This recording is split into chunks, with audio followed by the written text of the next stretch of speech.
exciting world of speed and beauty. Brought to you by Turbo Wash, the ultimate power pressure washer.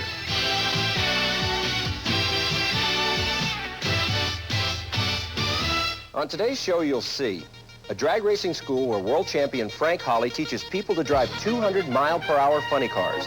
And you'll meet Lynn St. James, a woman who is living the fantasy usually reserved for men. She is driving and winning on the tough GTO circuit. Plus, 450-mile-per-hour World War II fighters flying for peacetime thrills 50 feet above the ground at the Reno Air Races.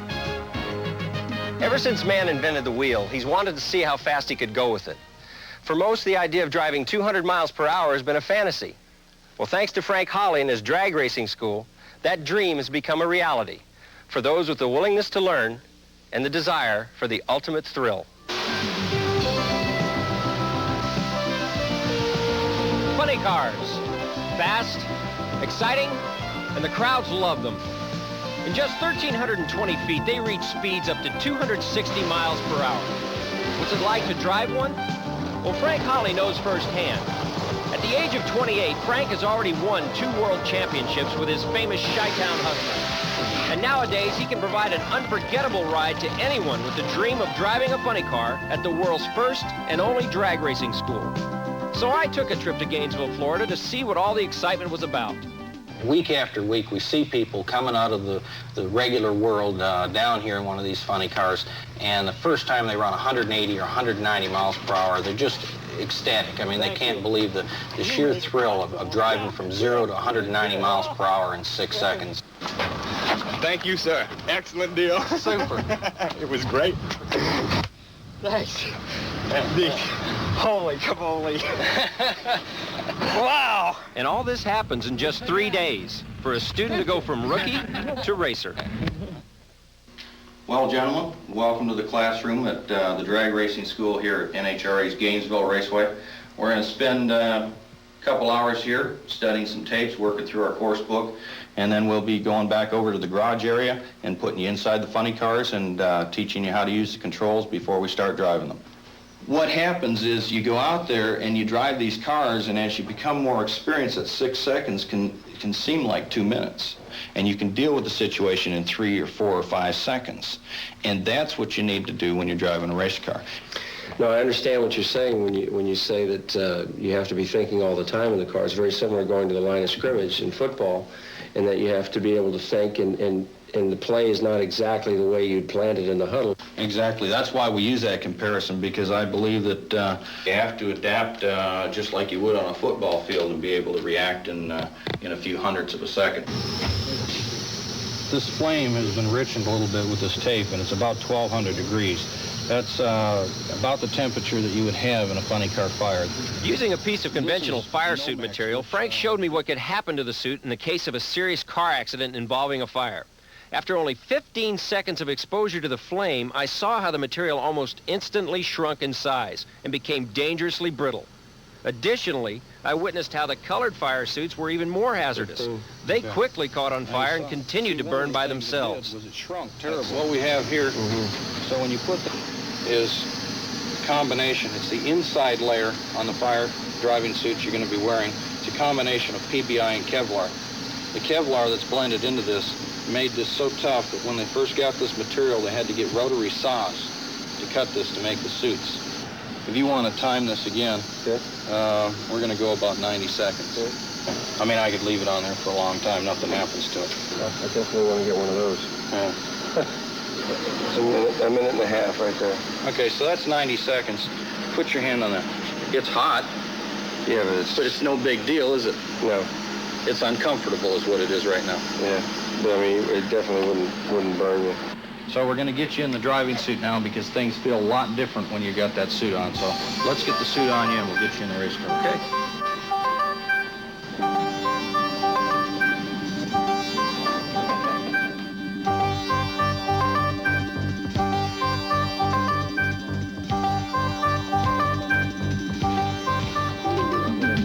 Frank gave me a thorough explanation to help mesh my knowledge of top fuelers with his specialty, the funny car. To back the car up smoothly, to pull forward and that, you'll want to maybe bring the motor up, leave it at a certain RPM, just to kind of a fast idle, and then use that pedal coming back to regulate your speed rather than off and on the brake all the time. It's a much smoother deal. Put your hand over on the brake. You just kind of get your hand over there and beat it forward. Is that back too far now? Do we need to move it, or can you if you feel comfortable in there, you can go ahead and unbuckle yourself, hop out, and we'll take it outside and start the motor. First thing I want you to do is take a peek at that oil pressure gauge when it starts. It's around, 100 pounds. Give me a nod. Ease up off the brake first and then use the clutch pedal. Wheels rotating. Bring the idle of that engine up a little bit, nice and smooth, up a little bit more. Hold it, back down. We went over this process a number of times until it felt like second nature, and I was ready to move on. One of the most critical lessons for driving funny cars is learning to do burnouts. Frank gave me some tips on how to get the best results. Do a burnout, one of these short cars, the main thing is the steering, and that's what's going to be so difficult. Dragster, you can do a burnout with one hand on the steering wheel if you want. Funny car, we're going to let go of the brake, we're going to put both hands on the steering wheel, and we're going to do the burnout with two hands on the steering wheel. My car was brought to the starting line. And once again, I find myself thinking about the next 6 seconds. Another quick run through from Frank, and I'm ready to go. Put your hand up behind it. Through my own experience in drag racing, I know that burnouts are one of the biggest crowd pleasers with the tires smoking down the track. But they serve a very important function in heating up the tires as well as making the track hot and sticky in order to give better traction off the starting line. Besides the technical knowledge of these cars, what else do most of your students walk away learning? I think that they leave here feeling that drag racing is much more involved, much more technical, and much more difficult than they had previously thought. And also they learn a respect for the machinery and a procedure that you must go through in order to drive these cars safely. Although my heart belongs to Top Fuel dragsters, I found a new respect and genuine enjoyment behind the wheel of a funny car. And I couldn't wait to finally experience my first full run down the track.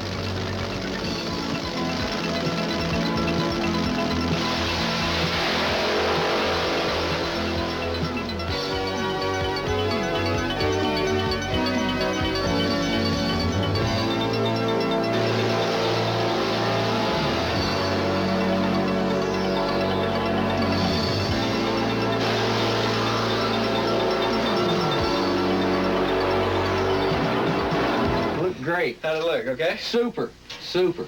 I think I might be hooked. I think you might be a funny car driver. How about that? I've driven Top Fuelers, but this is a rush. Were the shifts to your liking? Oh, everything was my liking. Outstanding. Thank you, sir. Super job. Stay tuned and you'll meet Lynn St. James, a woman who is a winner on and off the track. And we'll show you racing pilots who could... I figure doing about 6 sets of 10 reps of these is like handling the steering wheel of a GTO car for about an hour. And 6 sets of these are about equivalent to working the clutch pedal and brakes for about 200 laps. Of course, there are the 80 decibels of sound and 135 degrees of heat. You've got to do it to race the GTO circuit. You've got to do more to win. Here's a story about someone who does both, a woman named Lynn St. James.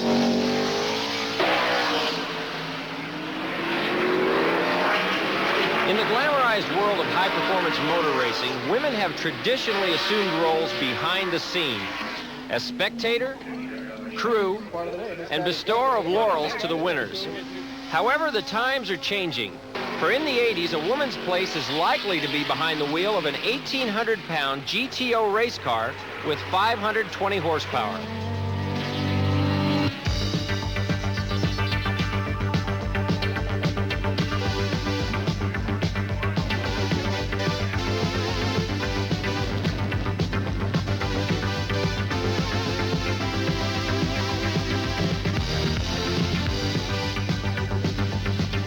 This woman is Lynn St. James, top-notch professional racing driver, valuable asset to the Ford racing team, and respected competitor to her racing colleagues.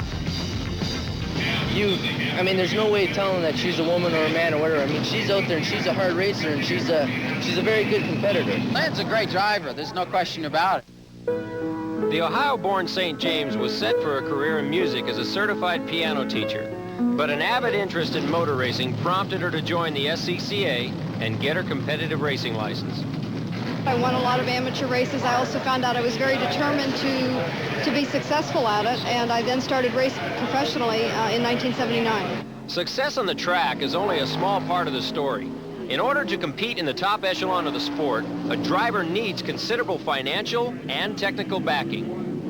I've been very fortunate with Ford Motor Company, who has been one of my sponsors, my main sponsor since 1981, and they've really given me an opportunity by giving me the best equipment. The Ford Mustang that I'm racing this year in the Camel GT Series and the Jack Roush Protofab racing team that I'm racing under, it's the best of everything, and you don't just get that. You earn that, and it's a tough road to hoe.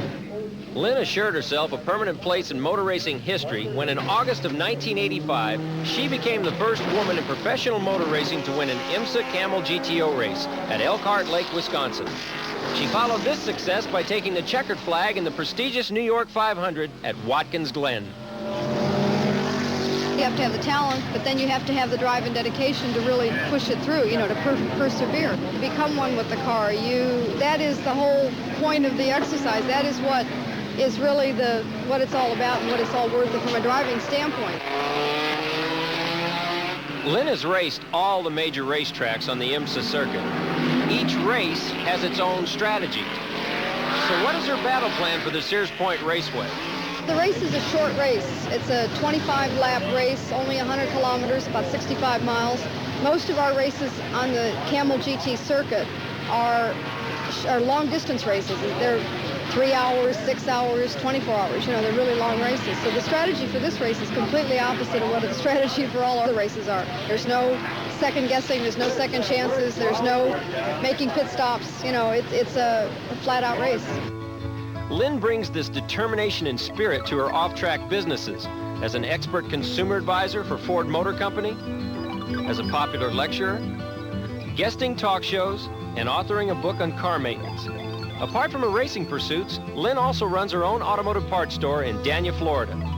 Her office, reflecting her success on and off the track, is indicative of her positive philosophy.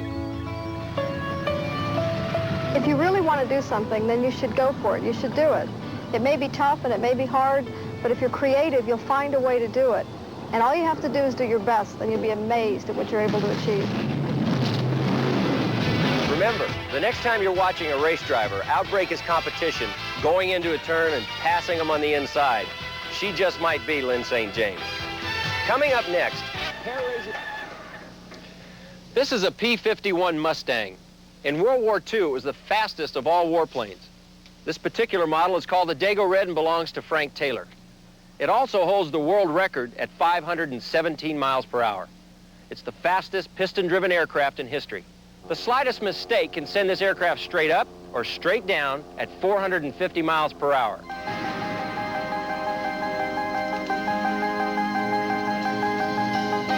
They exist for one reason: to claw their way through the air as fast as the blades of their huge propellers will allow. 350, 400, 450 miles per hour through the blue desert sky. Their customized engines have been crafted to function at a howling frenzy, pushing a streamlined airframe beyond its limits. In an all-out assault on speed called the Reno Air Races, the last great air race in the world. They were designed to meet a determined enemy in head-to-head combat, crafted carefully and built to last. They were the ultimate piston-driven warplanes, now fighting a different kind of war. The only rules apply to unlimited class. It has to be propeller-driven, piston-powered engine, and pilot. Can't be remote control. That's the only rules for unlimited. Anything goes. You could have 2 engines, 4 engines, 1 engine. You could have clipped wings, long wings, anything you want. I guess what it really, to be totally honest with you, to me it means you can do combat on weekends. Back in 1947, you could pick up a mint-condition P-51 like this for $5,000. Today, well, the sky's the limit. buying a plane, like any of these airplanes sitting on the ramp, would probably cost you anywhere from, you know, $250,000 to $600,000. So you could probably buy any of them for $600, I would think. And it costs you maybe 50 grand to race it up here or more. It is a specialty type of thing, you know. You just can't go and work in the 7-Eleven and come out and race an airplane on weekends. The pilots of these aerial thoroughbreds are dedicated to their sport, and their backgrounds are as different as their planes.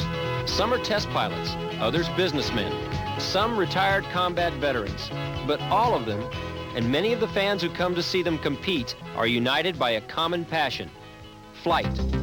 And the Reno Air Races, held once a year outside Reno, Nevada, brings them all together.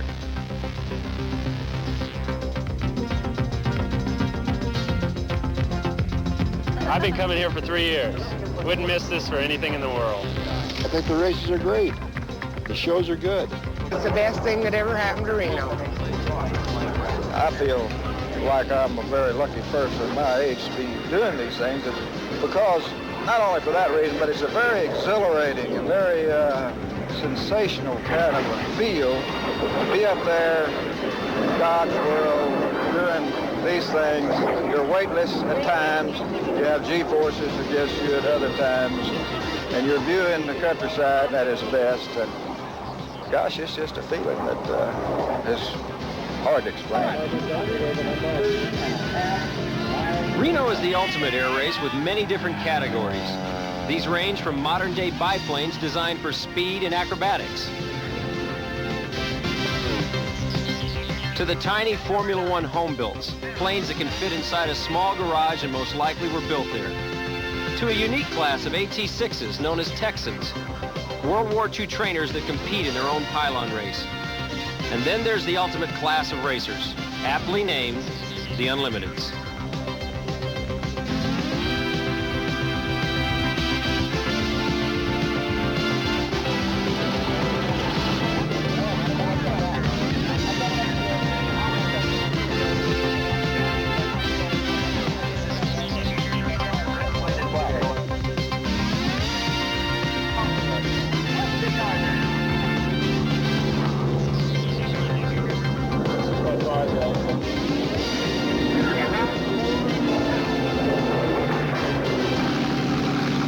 Anybody that likes speed has got to enjoy Reno because it's the ultimate in prop-driven airplanes as far as speed goes. This is it. Well, the airplane's capable of speeds of almost 500 miles per hour and 430 plus miles an hour around the race course. It's very exciting. It's hard to describe it, you know. Go grab a wildcat by the tail and, you know, 1 second everything's fine and that thing can turn around and bite you. You know what I mean? That's kind of the way it is.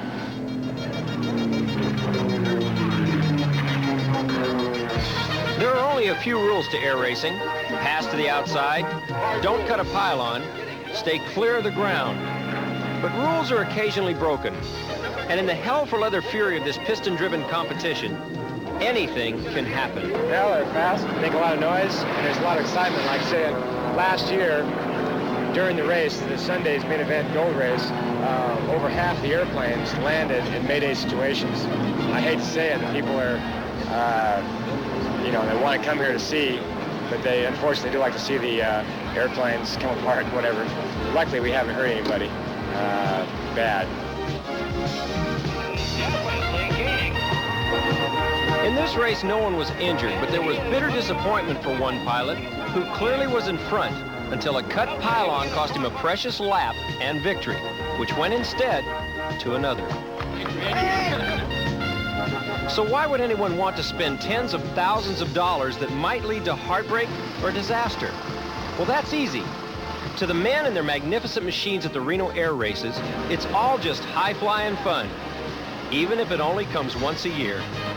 It's pure sex. All you get to do, you just open it up and it goes. 1 second, everything could be fine. The next second, you could be history. So, I mean, it's just that, the thrill of that, I think, is what it's all about. Those World War II planes. The thing you want to know about motorsports and racing is right here. And next week, there's more. Some ocean racers claimed V-bottom boats were obsolete with the advent of catamarans. But then came Warpath, the fastest V-bottom in the world. And we'll show you how Jaguar may be ready to reclaim all the glory of endurance road racing after a 28-year absence. Plus, NASCAR has a different look in the Northeast United States. The open-wheel tradition is alive.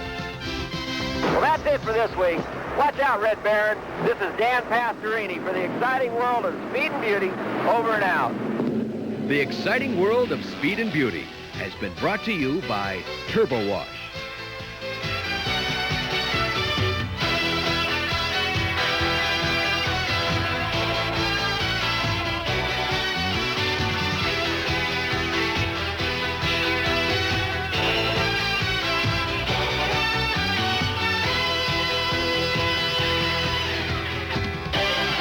They hit the road, but others seemed foolish at first.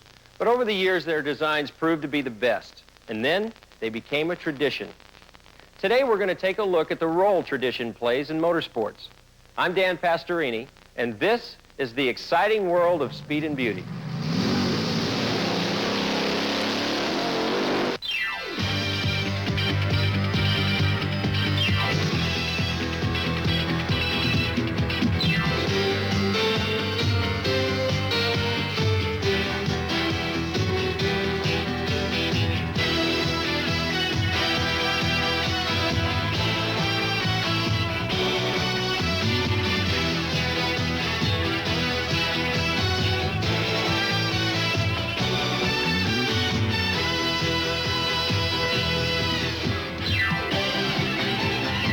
The exciting world of speed and beauty, brought to you by Turbo Wash, the ultimate power pressure washer.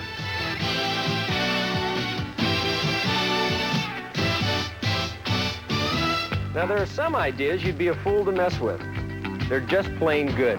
That's tradition, right? Well, on today's show, you'll see an ocean racing team that defied the modern trend towards catamarans and built a classic V-bottom boat that became a cat killer. Plus, a famous old name in racing that came back after 3 decades away, Jaguar. And some crashing, bumping, thrilling racing handed down from father to son, the Modifieds. Also, surprise, an American legend is alive and well. As soon as you guess, you'll start singing. This deep V design has been a tradition and a favorite for ocean racers for many years. But then a couple years ago, catamarans came into the picture, making these Vs obsolete. But a group named Team Apache decided not to bow to the fad. They built themselves a V-bottom boat named Warpath, and the ocean became a stage for a showdown.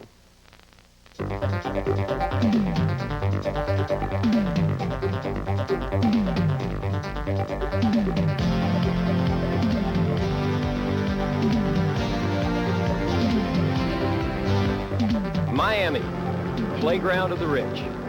Home to the exclusive jet-set world of offshore powerboat racing.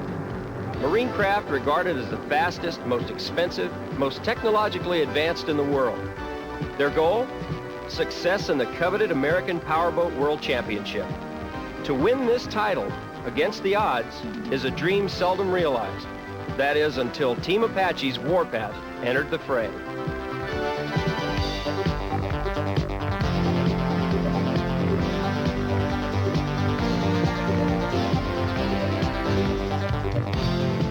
Team Apache, a special blend of American powerboat racers.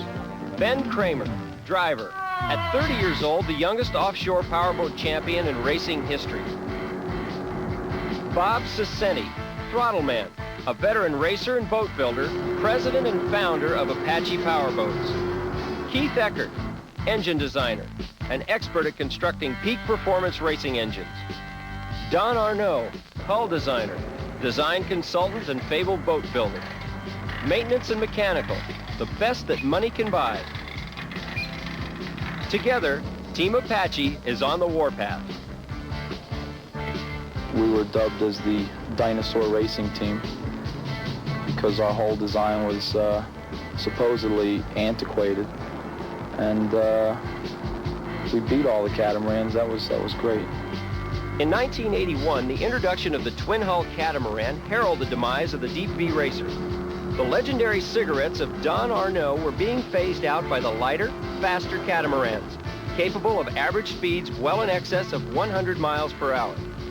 So, when in early 1982, Ben Kramer, Bob Cicenti, and Tom Eckert announced the formation of Team Apache and proposed building a 41-foot deep V racer, the race community was unimpressed.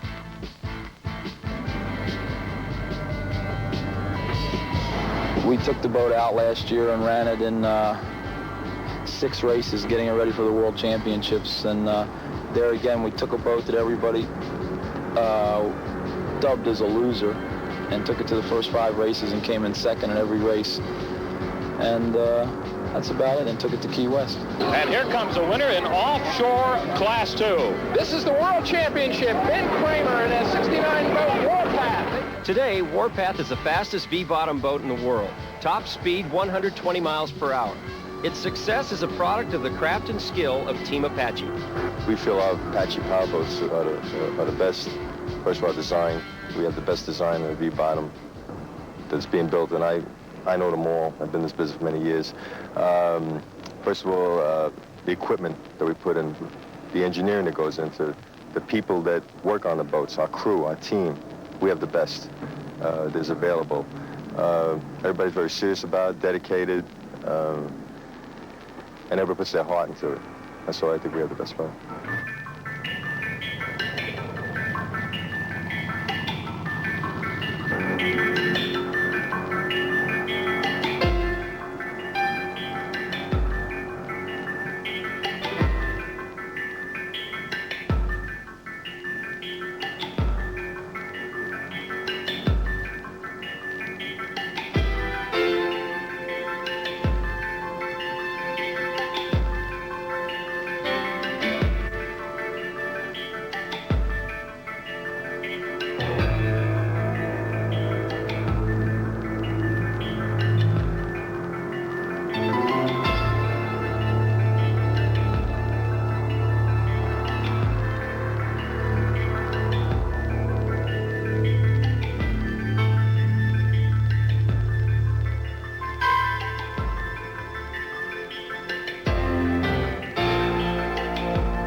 As experienced boat builders, Ben Kramer and Bob Cicenti have taken their commitment one step further, building their own marina called Fort Apache. The Warpath was built at Fort Apache. The lightweight hull is made of Kevlar, a material 1/3 lighter than fiberglass. The engines are 2 modified 454 cubic inch Chevys, fast and dependable. We've never blown a motor in any of the offshore races, so it's a pretty good track record. 2 new boats are being prepared, a 42-foot Apache Scat Cat and a 38-foot aluminum catamaran. Actor James Caan, a longtime race enthusiast, will be joining the team. Regardless of conditions or competition, Team Apache is on the warpath to success.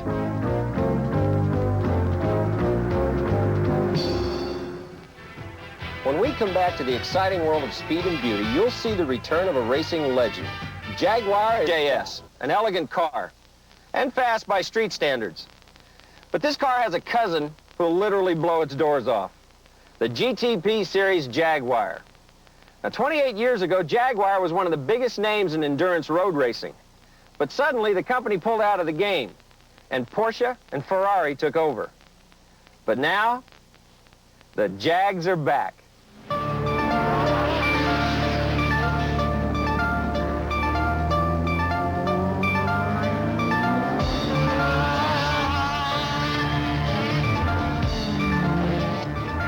Welcome to the high-tech, high-powered world of Jaguar.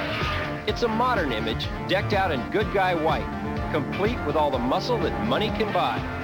This kind of performance reminds race enthusiasts of a time when Jaguars were truly the sports car lovers' sports cars.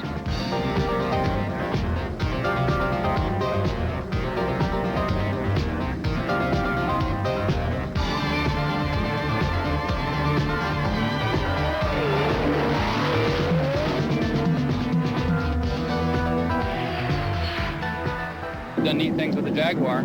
I love it. They did race many, many years ago, and then stopped all of a sudden. And now we're back there and we're trying very hard, but we have a lot of competition, but we're going to make it.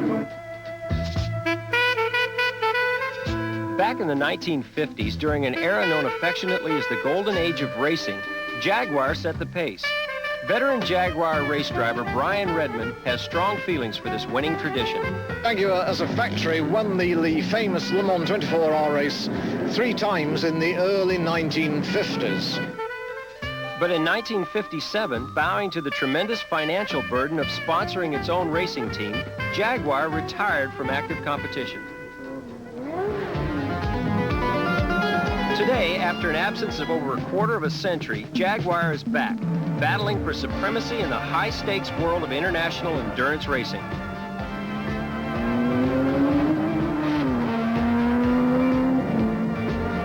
The man Jaguar chose to lead this challenge is Bob Tullius. I'm not really a car enthusiast. I'm a racer. That doesn't mean that I'm an enthusiast. I'm a competitor, and if I wasn't competing in sports cars, I'd probably be competing in chess or checkers or something along those lines. Competition is my life. Bob Tullius, the founder and president of the Group 44 racing team, is an all-around athlete who gave up plans for a career as a quarterback with the Baltimore Colts due to a massive knee injury. Fueled by his competitive spirit, he turned to motorcycles and then to auto racing. Today, the 50-year-old New York native has spent the better part of his life piloting Jaguars, Triumphs, and MGs, all British Leyland products, to national championships. My father took me to a race once. I remember that day. I remember the surroundings. I remember the people. I remember what the cars looked like. I remember some of the smells and the sounds and what the people were like. I think that probably made such a profound effect on me that automobile racing was an ultimate goal of mine. In 1981, British Leyland approached Tullius with an ambitious scheme. Design, build, and race a Grand Touring prototype Jaguar utilizing British money and Yankee ingenuity. Tullius, in turn, hired ace American car designer Lee Dykstra to blueprint a brand new race car, powered by a 12-cylinder, 650-horsepower Jaguar engine. The XJR5, as the new vehicle was called, would cost over $250,000 and run at speeds approaching 250 miles per hour. Despite their high hopes, Tullius and his Group 44 racing team haven't had an easy ride. We're sort of the underdogs. I think that it will take us another 2, perhaps 3 years to be able to be really competitive in the world-class circuits. Tullius took a giant step forward in recapturing Jaguar's past glory when in 1984 he drove Jaguar's first Le Mans entry in 27 years. The XJR5 didn't win, but an important tradition was upheld, a source of pride for Bob Tullius as he pilots Jaguar toward victory. Those GTP cars are bound to win new respect for Jaguar on the track. This Jaguar is tame. I'm going to take her home. Stick around for some more excitement. When we come back to the exciting world of speed and beauty, we'll look at a brand of racing found only in the Northeast. What do you think about when I say NASCAR? Or $1 Million Bill Elliott and the Grand National stock cars? Cars like these, right? Well, NASCAR has another tradition with heroes like Mike Magic Shoes McLaughlin. The cars are called asphalt modifieds, and the racing has a style all its own.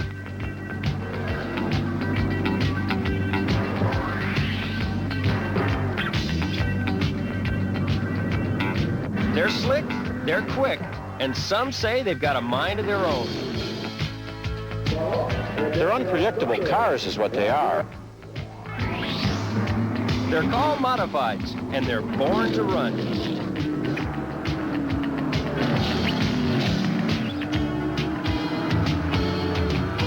Modifieds are only raced in New York, New Jersey, and the New England states. They got the name Modifieds because they were stock cars that were souped up and rebuilt in garages, but they've sure outgrown the home-built stage. Today, most Modifieds are custom-built production cars. Actually, a real high-horsepower, low-weight, big-tired, open-wheel machine. They're very responsive cars. They're very quick-turning cars, you know, a light car with wide tires, big horsepower. Most of the modifieds use small block Chevy engines, and with about 600 horses under the hood, they can cover a 5/8 of a mile track like this in under 18 seconds. Top speed, about 130 miles per hour. Sophisticated racing machines like this need plenty of TLC. Hey, Cap, I need some wax.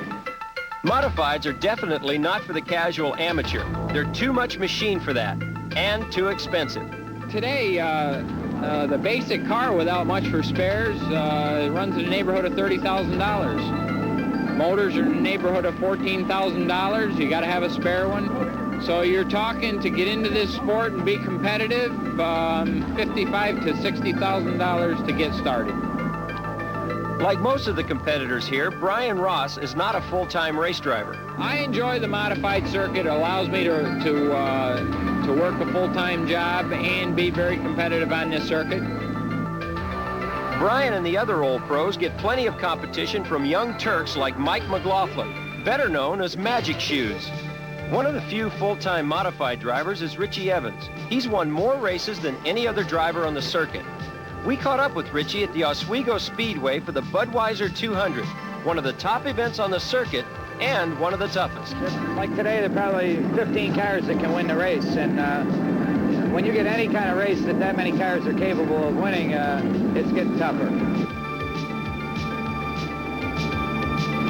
The winner of the Budweiser 200 gets a check for $17,000, but he earns every cent of it.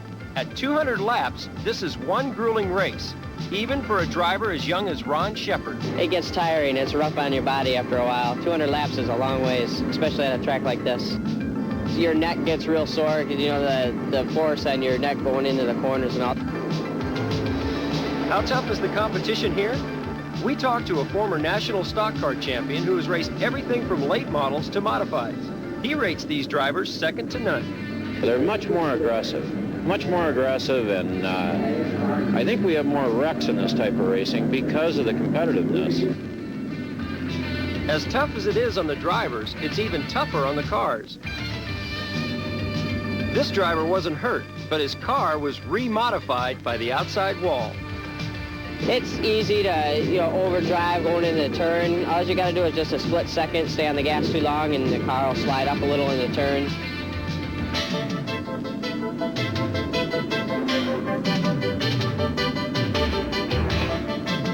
There's always plenty of action here, but what makes the modified so exciting is that the cars are evenly matched, and every driver out there is a hard charger. No one can run away from the rest of the pack. To go to the front, you don't just pull out and pass them down the straightaway. It might take you 3, 4, 5 laps, hard running on the outside to get past somebody. Modified racing is definitely not the glamour circuit. The concession stands don't sell quiche. This is steak and potatoes racing. The winner of the Bud 200 was Magic Shoes himself, Mike McLaughlin. He won it the old-fashioned way. He earned it. The modifieds are everything a race car should be: quick, exciting, and fun to drive. They're tough, no-nonsense performers, and so are the men who drive them. These guys aren't in it for the glory. They're here to take care of business, and the business is speed. I think modified racing is going places fast. Speed counts in modifieds, but it's the man that can drive through the traffic jam who can really call himself a driver. Now I want to introduce you to someone that drives a car just like this, only hers is red. She's so famous, they even wrote a song about her.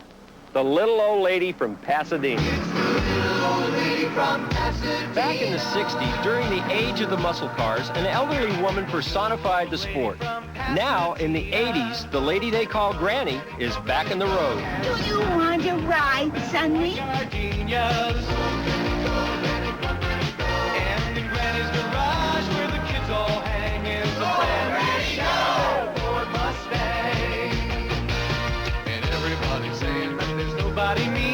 It's the king of the road, Sonny. And I'm the queen of the road. The terror of Colorado Boulevard. It's the little old lady from Pasadena. If you see her on the strip, don't try to choose her. Well, she's gonna get a ticket now sooner or later, 'cause she can't keep her foot up in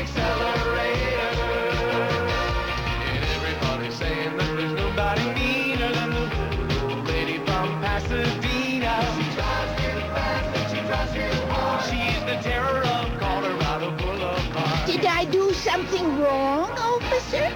Yes, ma'am. You're driving down the road 90 miles per hour. Don't you worry, boys. I'll be back. She's quite a lady, isn't she? This is the exact same version of the car that she drives. Now, I understand that she's never lost a race. I think I'm going to head down to Colorado Boulevard and see if I can better my record. Stay tuned for more of the exciting world of speed and beauty.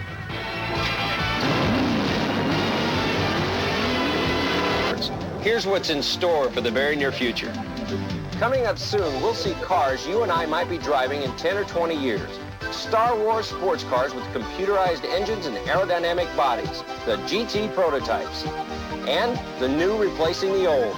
Turbine engines are taking the thunder out of the old piston hydroplanes and replacing it with speed. Plus, one more look back. A museum for a sport that is still young, drag racing. Well, that's it for this week. Maybe some of the machines that we saw in today's show will end up in a museum like this, with the label finest in its class. Come back and see us next week. I'm Dan Pastorini for the exciting world of speed and beauty. Have a safe one. The exciting world of speed and beauty has been brought to you by Turbo Wash.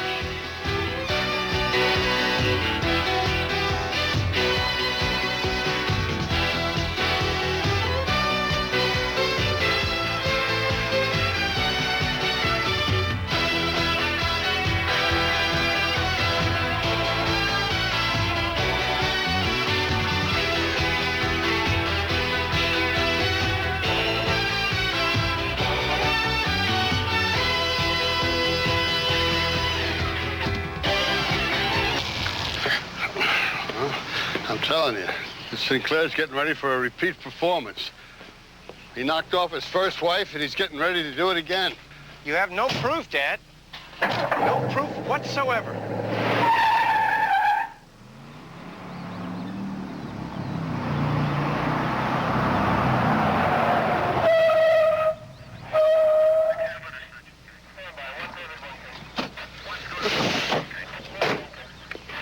There's your proof. Only looks like we're too late.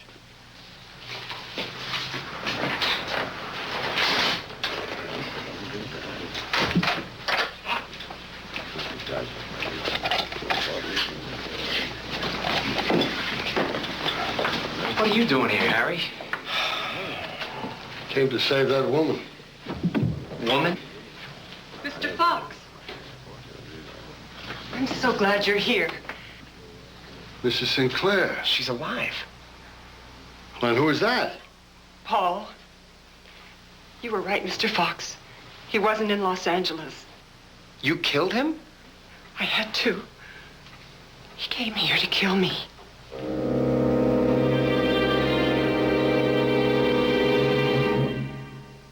The horse, one of the world's most powerful domesticated animals. Now this small pickup, the tough 86 Ford Ranger STX, has harnessed unbeaten horsepower in a small pickup. Now Ranger has 140 horses under its stylish hood in a new improved V6 engine. More horsepower than even Toyota's turbo. And Ranger's 140 horses mean down-to-earth power. Power to run. Power for real driving fun. The Ford Ranger STX Super Cab, voted 4x4 of the year. Get 6.9% financing on new Ford Ranger at your participating Ford dealer now. Not only is the 35mm Olympus Infinity totally autofocus, auto quick flash, auto everything, it's also totally weatherproof. The new Olympus Infinity. Absolutely great pictures, absolutely no hassles.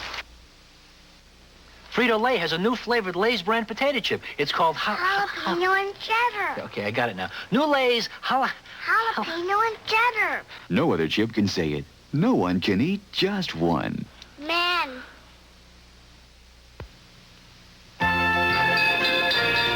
Crazy like a fox will continue. The word on the street is hot. The word on the street is West 57. Season premiere Wednesday. Next, a special 2-hour Magnum PI. A strange dream leads Magnum to a friend's beautiful widow. I was dreaming about Jeffrey's accident at the same time it was happening. Was it an accident or was it murder? Maybe you should go away. A bizarre conspiracy, and Magnum holds the clue that could destroy him. Magnum P.I. This is CBS. Ain't nothing like the real thing, baby. Ain't nothing like the real thing. Burger King introduces chicken tenders, real fillets of all-white meat chicken breast, not processed like nuggets. Delicious chicken fillets cooked in pure vegetable oil. Ain't nothing like the real thing. New chicken tenders from Burger King. Not chicken nuggets, real chicken fillets. Don't forget, set your clock ahead tonight.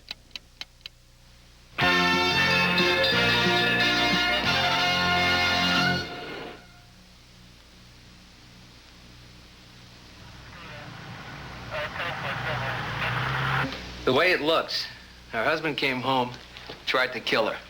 They struggled. The gun went off. So it was an accident? Or self-defense. Take your choice, counselor. Harry, is this the one that was swiped in the park? Dad? Oh, yeah. It's always the little flukes that trip him up, huh, Harry? I mean, here's a guy sets up an elaborate alibi 400 miles away and then blows it getting his pocket picked in the park. Strange. Well, I gotta hand it to you, Dad. You've been on top of this thing all the way. Far enough on top. Somebody wound up dead.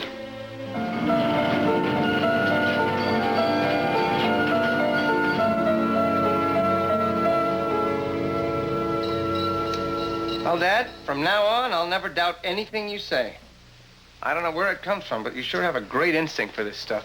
Maybe. No maybes about it. You had this guy Sinclair pegged from the very beginning. Well, I don't know about that. What do you mean? I'll explain it to you while you drive me to the airport. What? Where are you going? Los Angeles. Why? I got an old summons that's been lying around my desk for a while. I thought I'd deliver it. While I'm there, I'll check on a few things. Like the Wilshire Palms Hotel?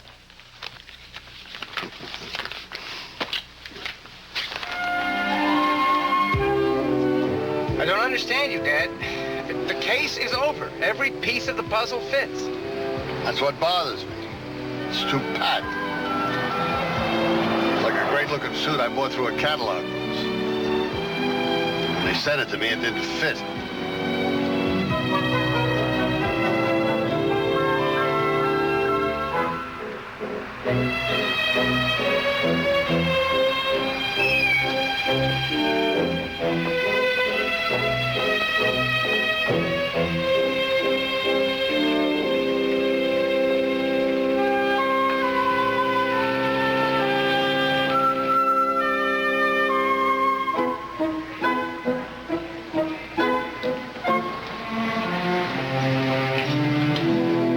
Mrs. Sinclair's bill. He had to leave early, and I'm going to pay. Yes, sir.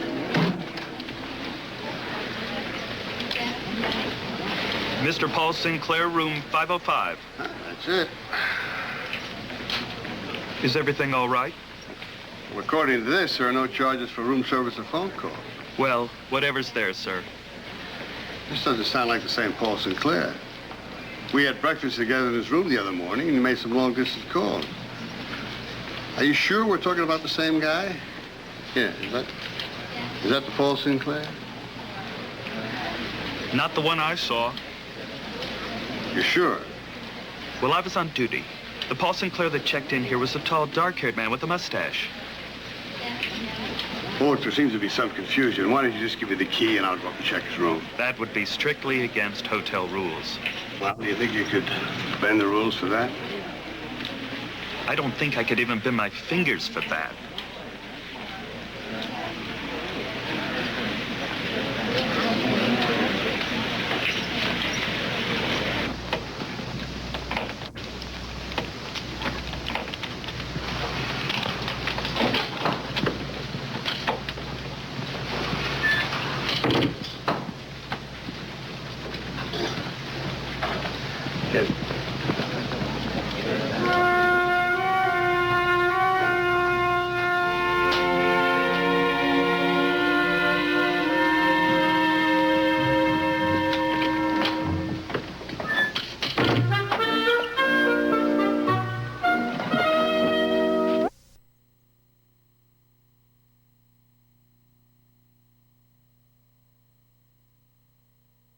and the hospital are being sued by the Smiths and some public interest groups, all of whom allege the babies were denied treatment. The hospital did provide a spokesman, Anthony Padilla, the chief executive of Oklahoma Children's Memorial. He says there was no discrimination in treatment, but that Dr. Gross's article was sloppy and inaccurate. I would have a hard time trying to defend what Dr. Gross put in his article. I'd prefer that's the kind of thing that you really address to him. I think some of the terminology in that article is unfortunate. You're saying Dr. Gross isn't telling us the truth? Well, I'm saying that Dr. Gross' terminology and phraseology is very unfortunate, but I think that you'd have to ask Dr. Gross personally as to what he meant by that. Well, we'd love to, but the doctors are under a kind of gag order on this, so we come to you. I can understand that. Then I can tell you what actually occurred here, but I can't defend what was said in Dr. Gross's article. What actually occurred during that period of time is that medical criteria only were utilized in the evaluation of the children, and then that information was provided to the parents for the parents to make that decision. Those not treated were sent here to the Children's Shelter in Oklahoma City. It's closed now, but when it was working, there was an almost Dickensian quality about this place. The doctors who sent the babies here described what they were doing as supportive care. They specifically prescribed against giving the babies antibiotics to stop infection, and they stated those facts in the paper they wrote. They also stated that the average length of life of a spina bifida baby in this shelter was 37 days. The children they chose not to treat with the surgery, they put into a shelter and also denied them antibiotics because these children are very susceptible to infection, I guess. Is that ethical? I don't feel that this is a reasonable approach to the treatment of these children. You dance around the question of ethical every time I ask you, you say something else. How does that sit with you ethically? It's not the way that I would do it. Is it unethical? I think that in the present context in which we operate in medicine at the present time, that it's unethical. It's a kind of almost passive euthanasia that they were practicing there. That's correct. There was never a policy not to provide antibiotics to any of these children. In fact, antibiotics were provided to these children when it was deemed appropriate. You indicate why wasn't antibiotic intervention allowed or provided for these children, as I'm sure you're trying to reference from the article. That's incorrect. Mr. Padilla maintains that this article in the scientific journal is inaccurate when it states, and I quote, "These babies did not receive active treatment for infection and other acute illnesses," end quote. The article also says no antibiotics were given. But leaving the article aside, if you look at the medical records of one of the babies who did not receive surgery, it states no medication given. It also orders the nurses who would care for this baby at the children's shelter, DNR, do not resuscitate, which in layman's terms could be interpreted as allow the child to die. But life, even with that bizarre form of supportive care, could at times manage to outwit death. For example, Carlton Johnson. His mother, who is also suing, says she was told that her son was a hopeless case. Nothing would help. Carlton did not receive the operation immediately after birth. The medical records show his mother was a welfare case. Did you know that Carlton was classified as a DNR patient? Do not resuscitate. Do you know what that means? No, they didn't tell me nothing like that. The only thing they told me really, he was blind, he wouldn't know me. He knows you? Yeah, he know me. The first thing is that was a partial do not resuscitate order. Hold on a minute. Yeah, let me... That's a terrible euphemism for something. Well, I'm going to explain it to you. You can't, what do you mean, a partial do not resuscitate? What it meant was that the child's prognosis was so bad that if the child were in distress and thought to die, that there would not be heroics applied to that child. I think it's also appropriate to indicate that the DNR, however it was phrased, was not a medical decision solely. It was information that we provided to the parent. And remember, during that period of time, the parents were the ones permitted to make that decision. How it's presented to the family is very crucial, I'm sure as you know, and as most people do. If I present the information as a pessimist, then they will probably not want to go along with the surgery. If I present it as an optimist, even though I use the same figures, they will probably go along with it. And I think this is... So the doctor is the crucial factor. The doctor, in a way, presents as a crucial factor. What were the doctors saying to you? She told me that, you know, she didn't give me no kind of hope or nothing, like Carson, any minute, you know, he just something to pop off like that. When you look at young Carlton Johnson, you wonder how much better he might be had he received the immediate treatment given Joey Wade. There was never any question at that time but what he would be treated. So what did they say was necessary to be done? Well, first they advised closing his back as soon as possible. But before the decision was made to operate on Joey, it seemed to the Wades that the medical team wanted a lot of non-medical information. They did ask a lot of questions when we first went, like it says, you know, on our financial. They were pretty thorough about how much, you know, what kind of money we had. I don't accept that. You don't accept that they were asked that? I don't accept that they were asked financial information in terms of how they were going to look after their child. Before there was a lawsuit, before there was a threat of a lawsuit, but after Dr. Gross had published his article, he went on McNeil-Lehrer report, and he said, all of us would evaluate the baby at the time of birth, and then we would meet within 48 hours of the time of admission, and we would all discuss our findings. And we felt that if the struggle for the family would be a considerable one, and this includes not only geographic, financial, emotional costs, that the family was not under an obligation to treat this child, and we left them that option. I see. So the ability or willingness of the family and the parents to spend the many years coping with the situation after surgery was one of the factors in deciding whether to do it. Very much so. I see.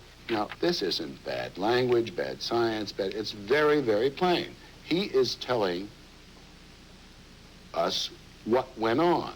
And I'm telling you that what we did is checked with numerous individuals who were involved, and that there was nothing other than appropriate medical criteria utilized. They had no right to come in with any kind of formula and judge any of the parents.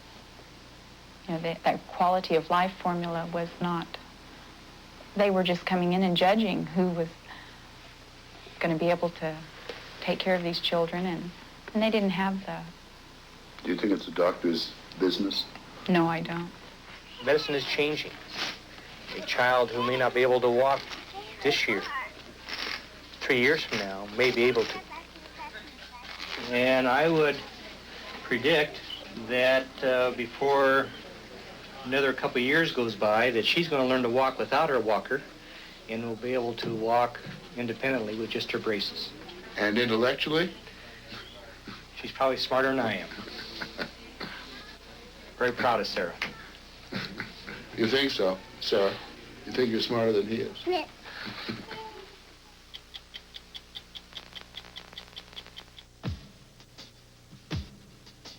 We can do magic.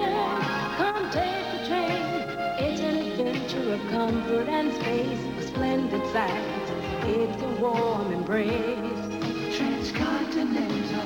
Come feel the magic. Come take the train. No other road will be the same. Come feel the magic. Take the train. When you buy or sell your home, your family's largest investment is at stake. You'll face decisions you'll have to live with for a long time. Last year, the international network of over 70,000 Century 21 professionals helped more families face more real estate decisions than any company in the world. We've earned your confidence, and this year, we're setting our standards even higher. Century 21, by far the largest real estate network in the world.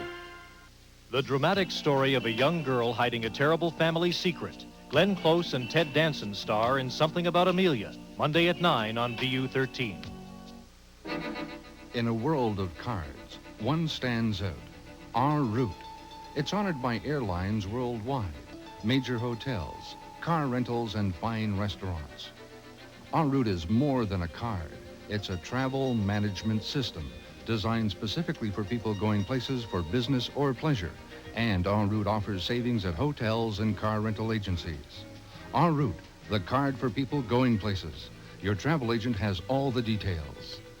Tickets for the new Tourism BC instant game feature the activities in Supernatural BC. Tickets show flying over the Rockies or fly fishing in northern BC. Others depict the slopes of southwest BC or making a splash in the Okanagan. Tickets are just $1, and any of those tickets could win you a prize. Scratch and match 3 amounts the same, and you could win $2, $5, $10, $50, $100, $1,000, or $10,000 instantly. Just scratch it. Come home for more. Come home hardware brings you more. Come home for more during Home's Grandstand of Savings with values like Shopvacs Wet Dry Vacuum cleans all kinds of big jobs, now only $119.99. Weather Shield's Durable Caulking, now just $3.99 for the 300 milliliter size. And Dynacharge rechargeable batteries and recharger mean economical power. Home hardware, home of the handyman. On beautiful, luxurious carpets made with Antron nylon, there's nothing you can't do. You can dance on, bounce on, spill on and on. Carpets of Antron by DuPont. Talk on, work on, march on and on. Love on, laugh on, carpets that live on and on. Carpets of Antron nylon by DuPont. Look for fashionable quality carpets of Antron nylon by DuPont in fine stores everywhere.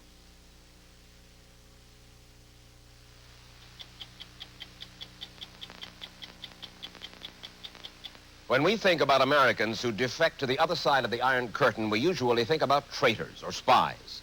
Dean Reed is neither. Colorado-born, American-bred, he now lives in East Berlin just because he likes it better over there. An entertainer who has become the Soviet version of a superstar, he sings, he acts, and he speaks with what seems to be genuine conviction, the Soviet line. The Kremlin has even rewarded him with their Komsomol Lenin Prize. There is just one thing missing for him. He yearns to duplicate his success behind the Iron Curtain with a similar success back home. The Americans very often say, the American press, because some of them call me the Red Sinatra, and some of them call me the Johnny Cash, the New York Times, Johnny Cash of communism, and others call me the Elvis of South America. You know, I'm just Dean from Denver, Mike. And we have a saying in Denver. We have a saying, you can take the boy out of the country, but never the country out of the boy. And I believe that. I'm an American. 1, 2, 3, 5, 4, 5, rash. 5, 6, 7 o'clock, 8 o'clock, rash. 9, 10, 11 o'clock, 12 o'clock, rock, go rash. A rock concert in Moscow last summer.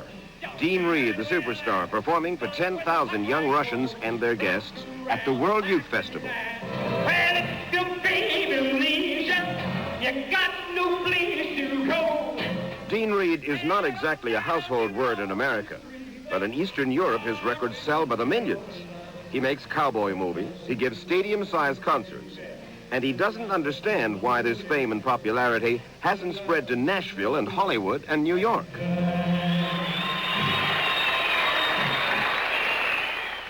I think there's a conspiracy of silence about me, and I thank you for starting to stop this conspiracy of silence, and that people will know who Dean is. What type of songs does he sing? What type of films does he make? Who is he? Why is he a superstar there and not here? Dean Reed is what showbiz calls a bankable property now, all the way from the Berlin Wall to Siberia. How did it happen?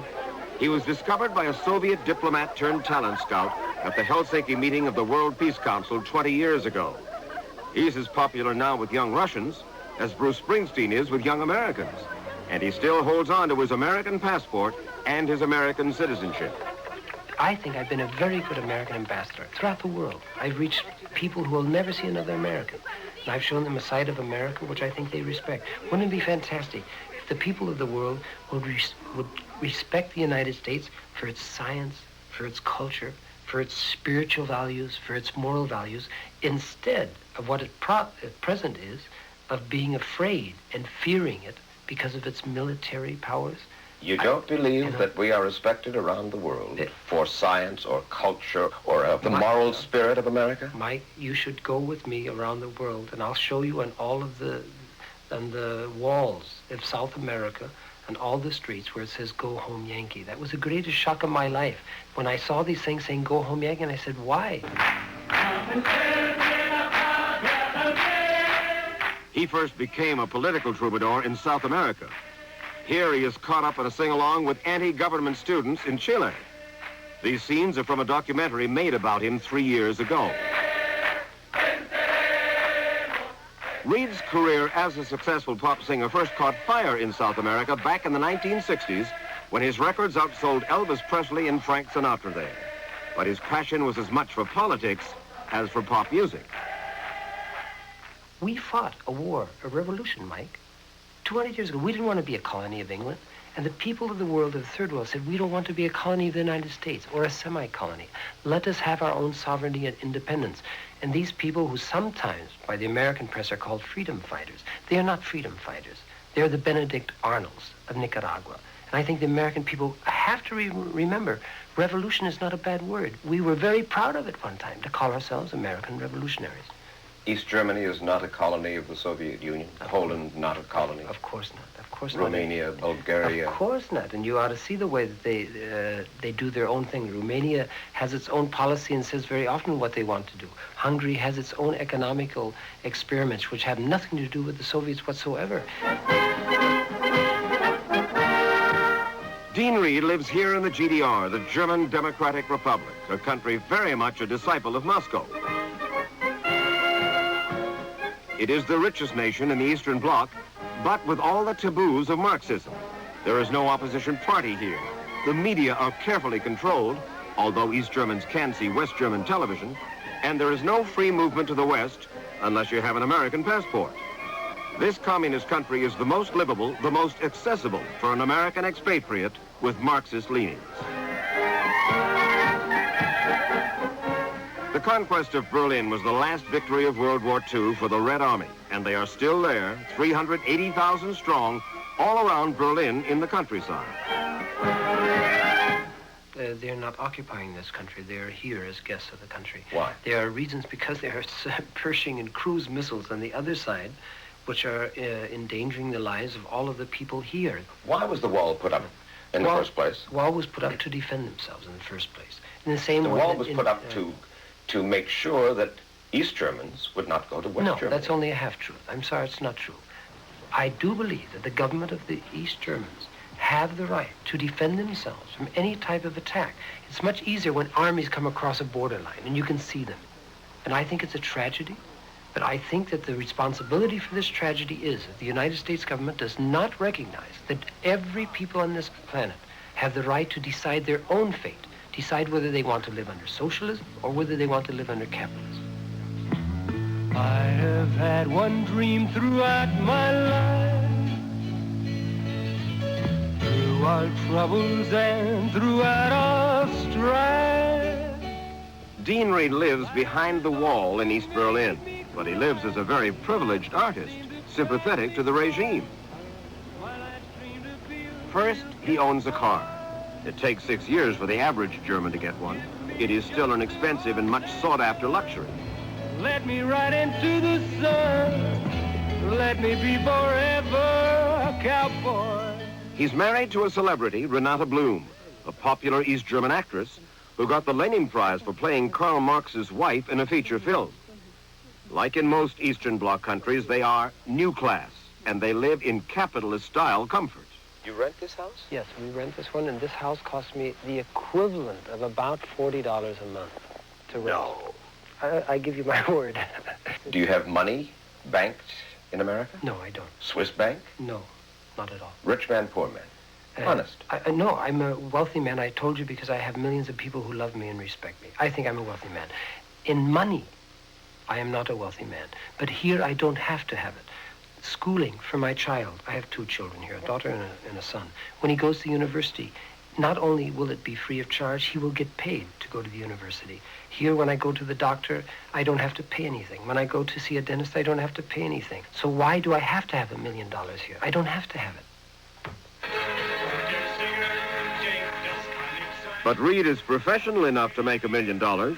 In between his television performances and pop concerts, he has made 18 feature films and 14 long-playing records.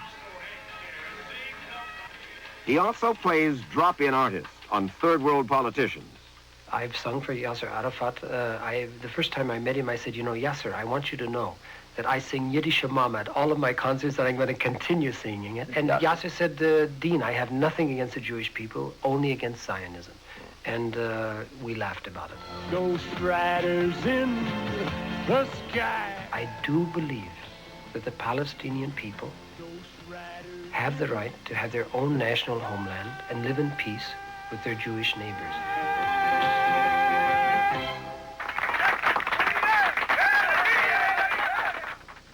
I've seen a picture of you with a gun and a guitar in South Lebanon, no? Yes, I see that not as a contradiction. I asked for a gun because I think Americans can understand that better than anybody else. I think all Americans believe in the right of self-defense. I remember my father had 2 guns, one in his car and one at home.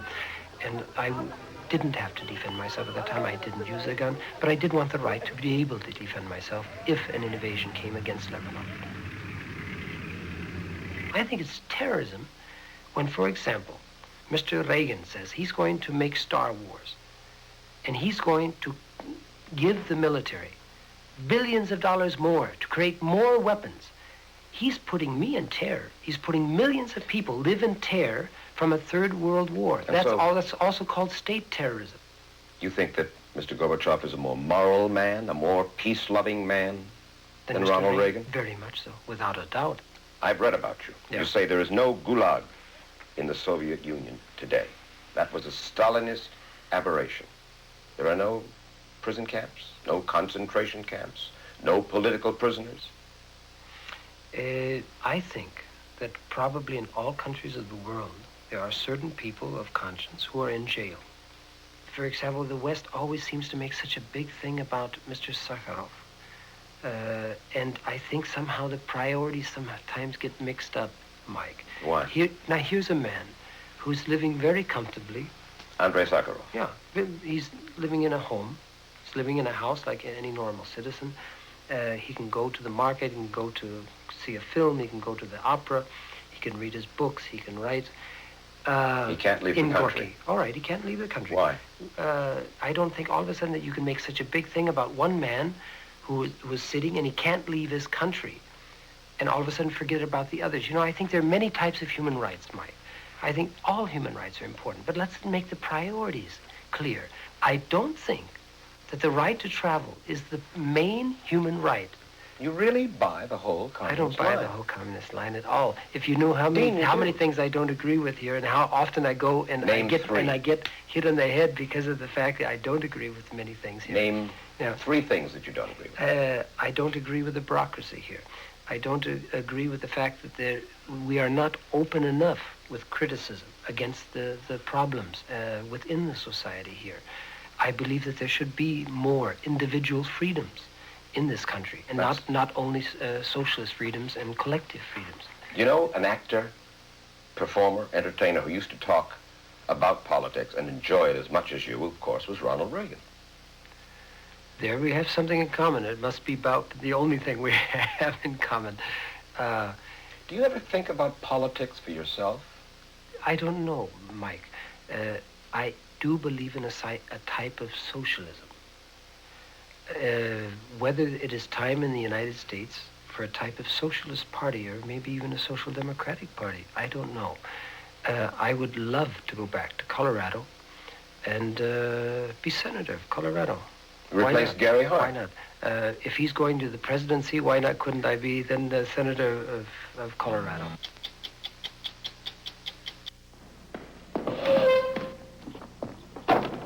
Does anybody have any change?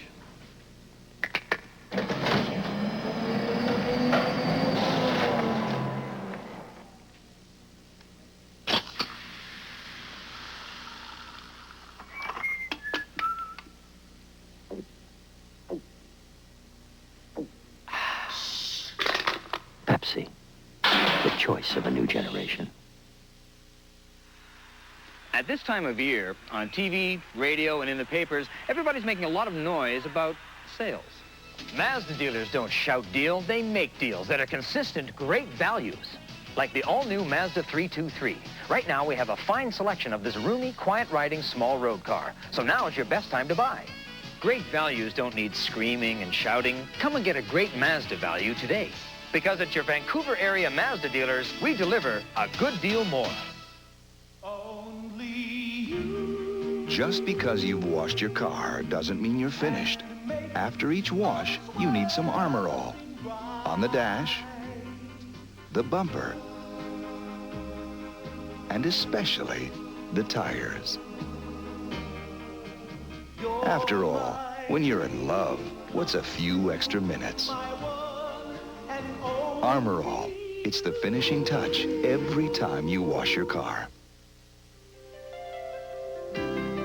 Expo 86 is giving us the chance to display British Columbia hospitality. I have an extra room in my home, so I signed up for the Expo 86 guest house program. It's a great deal. All I have to provide is a clean, comfortable room. No meals. And payment is deposited directly to my bank account. Let's put out the welcome mat. For guest house information, call 660-EXPO. A few weeks ago, we aired a story about Elizabeth Bouvet, the woman whose case had become a cause célèbre of the Right to Die movement. At the time, Ms. Bouvet, paralyzed by cerebral palsy, was awaiting a court decision that she hoped would allow her to order the hospital to remove the tube through which she was being force-fed. Last week, the decision came in her favor. A California appeals court declared that the right to refuse medical treatment is basic and fundamental. With the tube now removed, her attorney says she would still welcome death, but won't commit suicide, and that she will continue her liquid diet voluntarily. Now the mail. About former UN Secretary General Kurt Waldheim and the allegations about his Nazi past, a viewer wrote, "If he's no Eichmann or Mengele, he's also not the statesman he'd like everyone to believe he is. His behavior suggests he's a spineless opportunist." But another viewer asked whether what Waldheim allegedly had done in World War II was all that different from what American servicemen did in that same war. "My husband voluntarily enlisted in the Air Force and later dropped incendiary bombs that killed men, women, and children in Japan. Does that make him a war criminal too?" And finally, about the Binghams of Louisville, a viewer wrote, "One of the daughters said, 'We were a special flock of birds. They sure were, blue-blooded cuckoos.'" I'm Harry Reisner. We'll be back next week with another edition of 60 Minutes.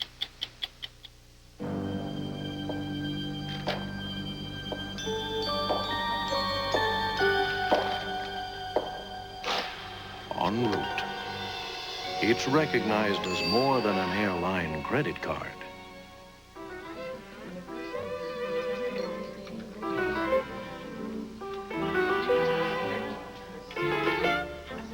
En route is recognized as the business travel card for people going places. Expo 86. Welcoming the world to British Columbia is part of a long-range strategy. When world leaders visit Expo, they'll see all of BC's potential. Expo will stimulate new economic activity that'll reach far into tomorrow. Expo 86, funded by BC Lotteries. An open door to the future. It's gonna make a world of difference for all BC. Can you guess how little it is for a 5-minute call to most places across Canada after 6 p.m.? Well, let me think. To shoot the breeze to Lake Louise. $3 or less. I'd never have guessed. Or spin a yarn to Salmon Arm. $3 or less? I'd never have guessed. To chew the fat to Medicine Hat. Or make a call to Montreal. I'd never have guessed. Long distance, less than you guessed. Rocky, sit. Rocky, sit. You're doing it all wrong. Give him the chews and chunks. Purina Chews and Chunks. Just add warm water for soft, chewy chews. Hard, crunchy chunks. All covered in a rich brown broth. Okay, Rocky, chews and chunks. Purina Chews and Chunks. The taste your dog will look for. of saying you can take the boy out of the country, but never the country out of the boy. And I believe that. I'm an American. 1, 2, 3, 5, 4, 5, rack. 5, 6, 7 o'clock, 8 o'clock, rack. 9, 10, 11 o'clock, 12 o'clock, rock, go rack.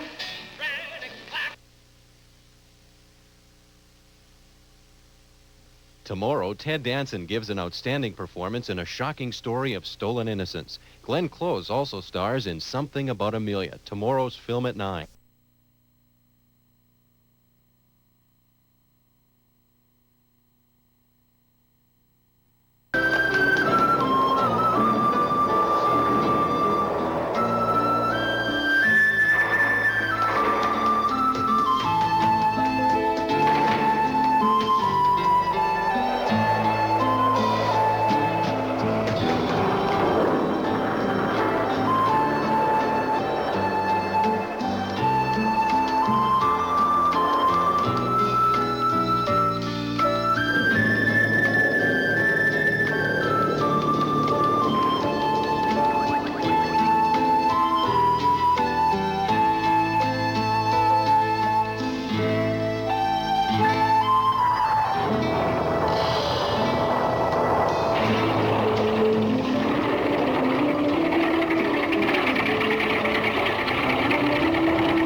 So now your revenge is done, Joey.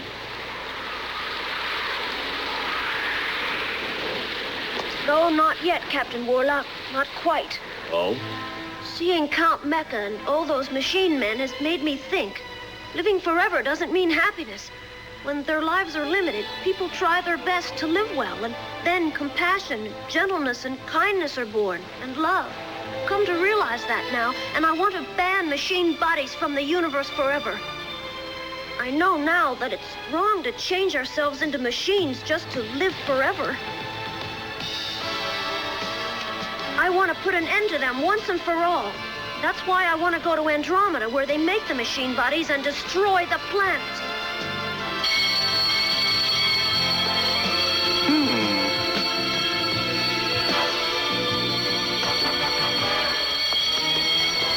Ah, here they come.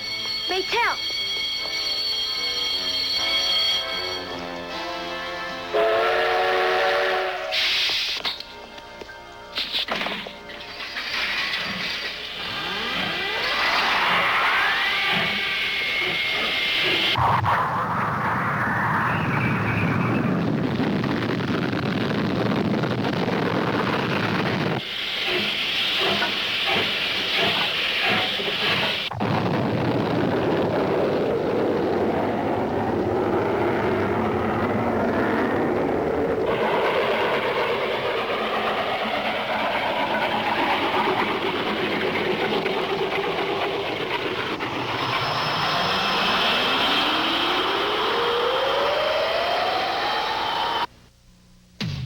William Smith and Gene Evans star in tomorrow's Late Show, Gentle Seven.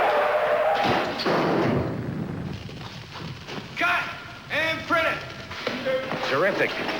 You know, I work closely with all kinds of people, so I use Chlorets. Because every time you're close to people, you've got to be concerned about bad breath. Only Chlorets have chlorophyll in rets. That's more effective than candy or mints. Because you never know when you're going to have to get tough with your breath. We start with a thick, fresh-tasting fillet of sole. Then dip in light oriental wheat crumbs, delicately seasoned. All you do is microwave for 3 minutes or bake for 20 minutes. And now you're ready to enjoy light-tonight dinner fillets from Highliner. 200 calories per fillet. And great value. Cod, Boston bluefish, haddock, and sole. At Highliner, we're so fussy about fish, we catch our own. Just for the beat of it, the move of it, just for the flash of it, Diet Coke. Just for the one of it, the fun of it, the marvelous taste of it, Diet Coke. Just for the style of it, Diet Coke. Just for the just for the thrill of it, yeah. Diet Coke. Just for the fun of it, from Coca-Cola. Just for the taste of it, Diet Coke. Spend a little time with Zorba. This is how the time goes. And the time will fly by when Zorba comes to town. Anthony Quinn's Encore Tour, your last and only chance to see the man live. The role he was born to play. The musical to warm your heart. Zorba. Live it, love it, see it now. March 26th through April 6th at the Queen Elizabeth Theater. Tickets on sale now. Call 280-4444. At Courtney Toyota, we're creating a tradition of serving our customers well. In fact, Courtney Toyota has much in common with this tea ceremony. We both use the best products, we both feature high-quality service, and we're both known for our friendly efficiency. There is one difference, however. Not many of us can experience an authentic Japanese tea ceremony.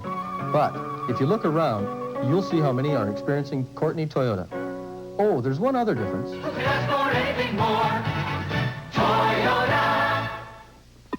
With the Panasonic Genius, you can lunch it, brunch it, just a touch does so much. You can cake it, bake it, no need to calculate it, just a touch does so much. No need to do a flip-flop, the plus is plain to see, you get even cooking automatically. Just a touch does so much. Just a touch does so much. Available at Selco's in Victoria and in Campbell River.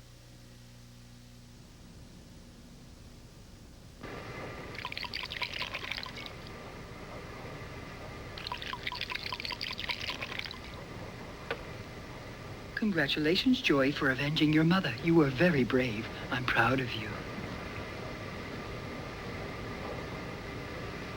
Thank you, Maytel. Cheers.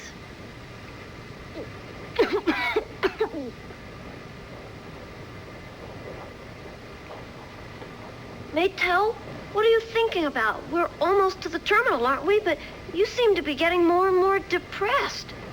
It's just your imagination, I think. Joey, watch out for Maytel. Watch her. She's...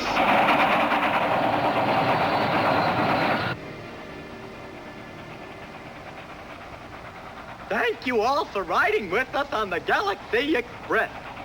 Very soon now, very soon, we'll be arriving at the terminal Planet Maytel. Maytel, the Mechanization Center, Planet Maytel.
Maytel, Terminal Station Maytel, Planet Maytel, Mechanization Center Planet Maytel.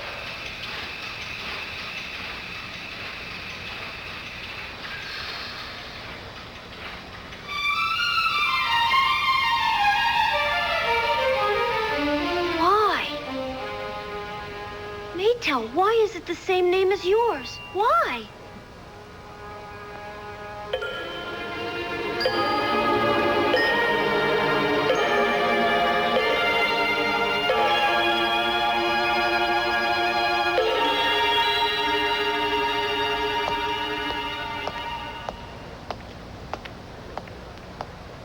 Welcome home, Princess Maytel. Huh? I am glad to see that you are safe, and this boy's dauntless courage, his sense of responsibility, it was all sent to the Mechanization Center by computer. And the Queen is very pleased with all the information we received. Maytel, what's this all about? What's going on here? Here on Maytel, everything is made from the bodies of human beings. Humans are built into every mechanism on the planet. And you have passed every test. Congratulations. But you have also committed an unforgivable crime by destroying our great hero, Count Mecha. And so to pay for that crime, you must become a part of Planet Maytel's mechanism to help keep the planet functioning forever. This is all just a joke, isn't it, Maytel?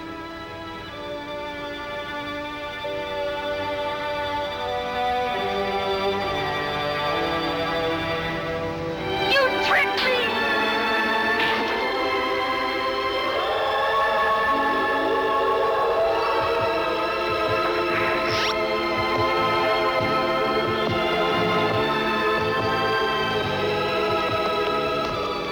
Your car is waiting, Princess.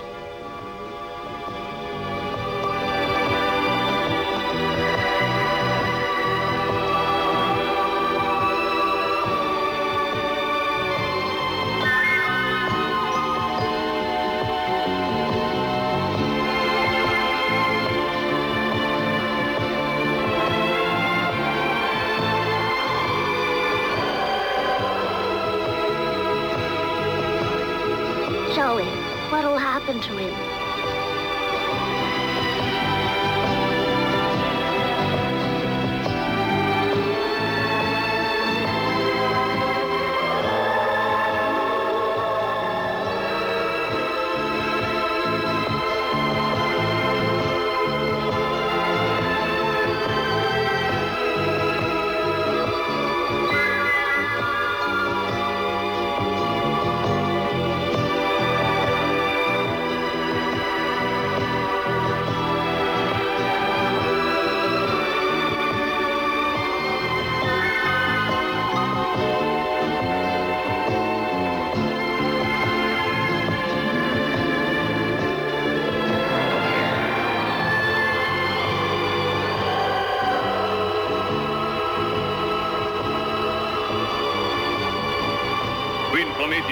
This is component number 8998982. Human being from planet Earth. Name, Smith. For your inspection. Thank you, Colonel. I refuse to be made into a component of a machine.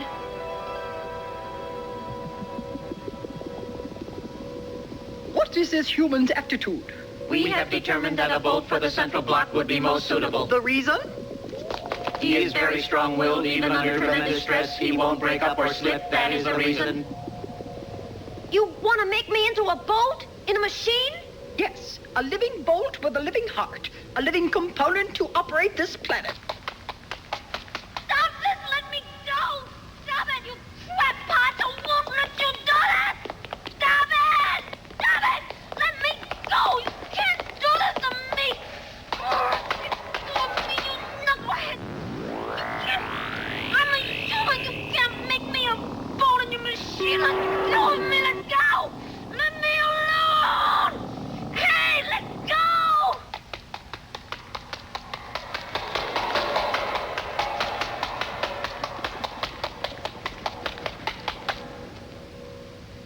What do you want? Did you come here to laugh at me? I suppose you think I'm very funny. If you insult my daughter, I will have you destroyed instead of making you into a bolt. Your daughter? Yes, the only daughter of Queen Promethea, the ruler of the Mechanism Empire. So that's it. I didn't know I had been traveling with a machine, a monster. And what do you know? I fell in love with a monster. Pretty stupid, aren't I? Joey, Maytel also loves you. That voice. I know that voice. Dr. Vaughn. That's right, Mother. It's Father. Traitor! Trying to organize an anti-mechanized universe. My spirit is contained in this capsule now. Its energy can destroy the center of this planet and blow it into atoms. Why do you think Maytel went through so many difficulties to bring the men to be made into components till now? Why do you think all those main parts were made up from the men I asked Maytel to bring here? Your men? The men I brought here all believe in the same purpose. All very brave, daring to sacrifice their lives to destroy this terrible planet and the mechanized empire with it. I held back my tears as I brought all those brave men here. Maytel, how dare you betray your own mother like this? I even gave you the most beautiful body in the universe. Give me that. I also gave you eternal life. Yes, and you gave me eternal unhappiness, too. Doesn't it bother you just a bit that dropping that capsule here will destroy an entire planet? And you will also die. Look out!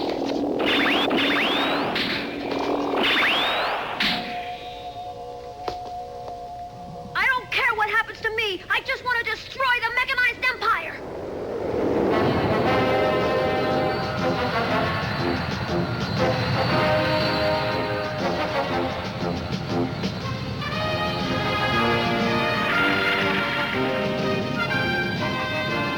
Remember, I don't want him hurt. He must be returned to Earth safe. Aye, aye, Yes, sir.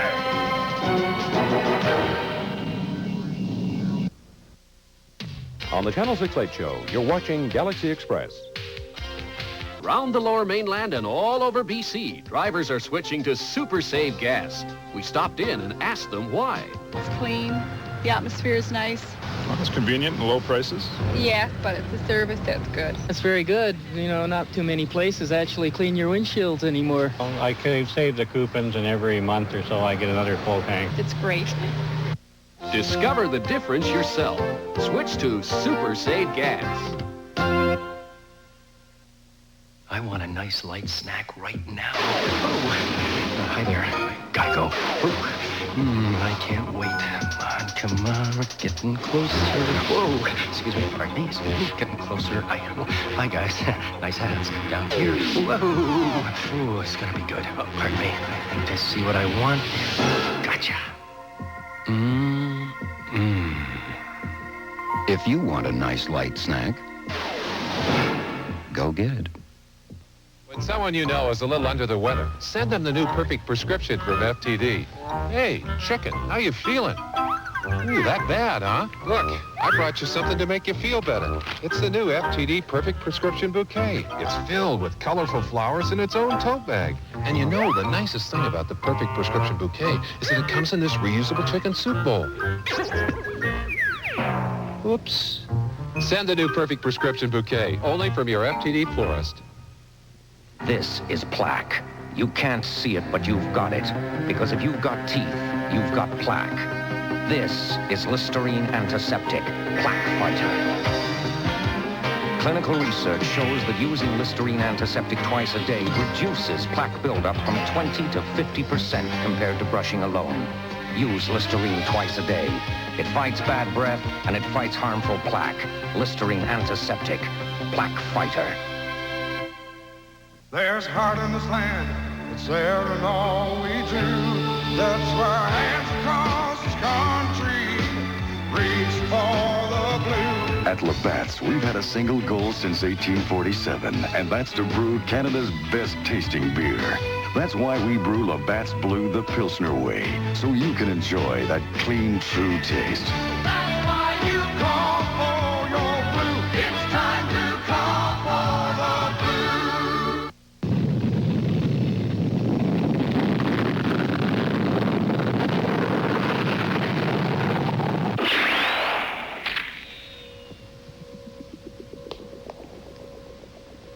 Stop it, Maytel! You don't know what you're doing! Through it, Maytel. Destroy the center of the planet. Hurry! Maytel, give it to me. Do you dare to destroy your mother's lifelong dream? stop. This planet is also me. This planet is half of my own heart. We're separate, but both are myself. Both are myself.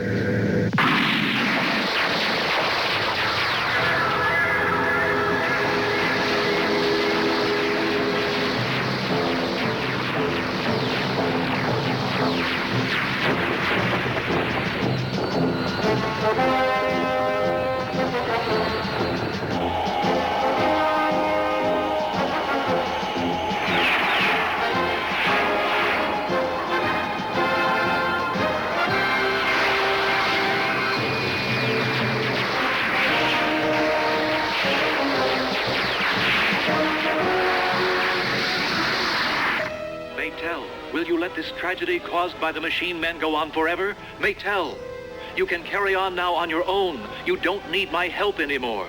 Throw it, Maytel. Hurry, now. Now give it to me, Maytel.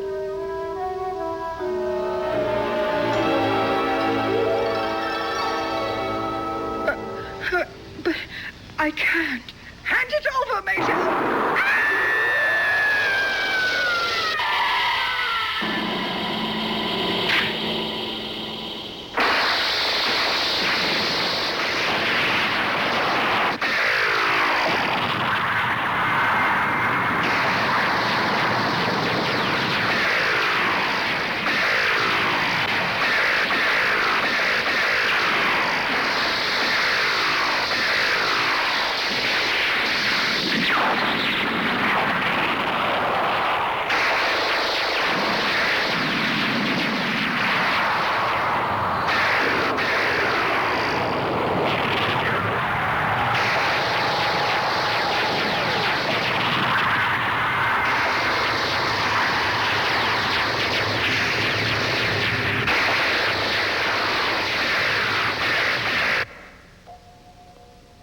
Joey, you can do it.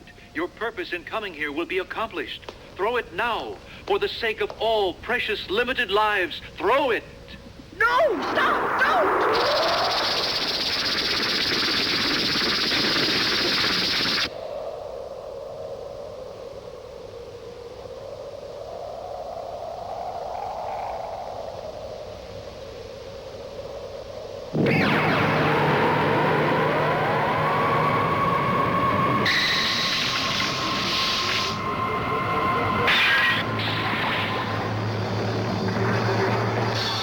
Maytel, we have to hurry. Come on, run!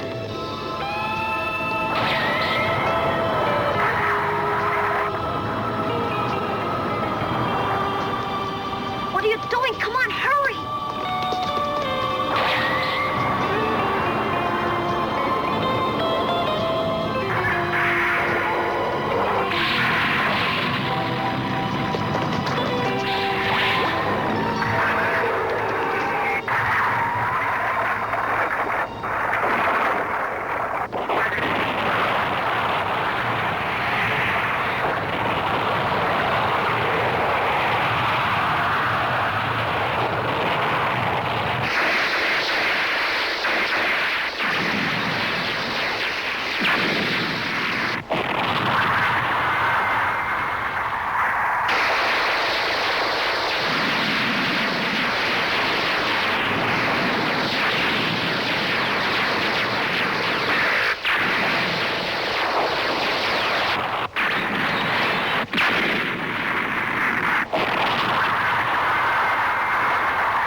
Maytel's a machine.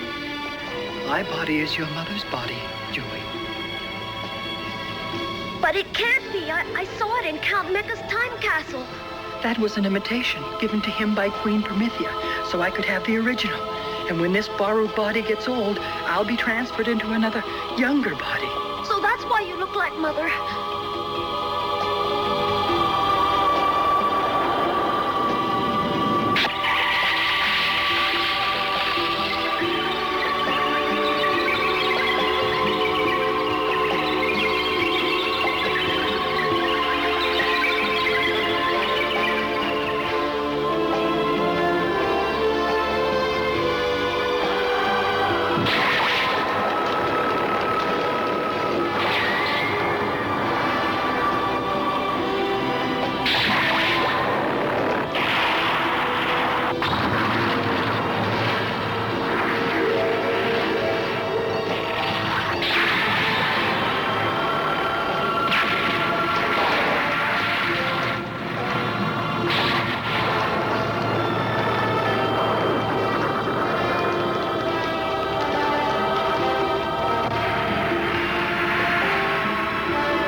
Joey. Someday we'll meet again, somewhere beyond the vast sea of stars.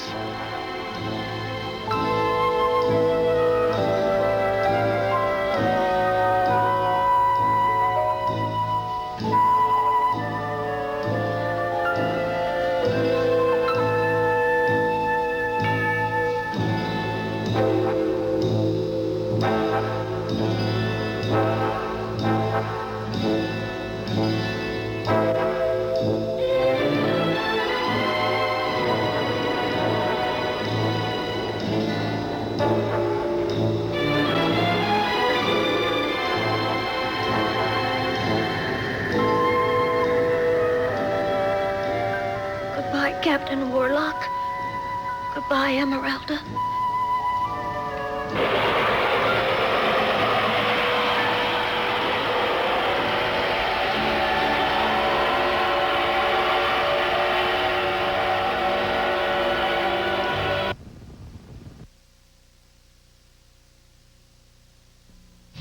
Galaxy Express will return after these words. Well, I started in business in Canada, as I remember, in 1911. The head office had originally, I believe, been in Montreal.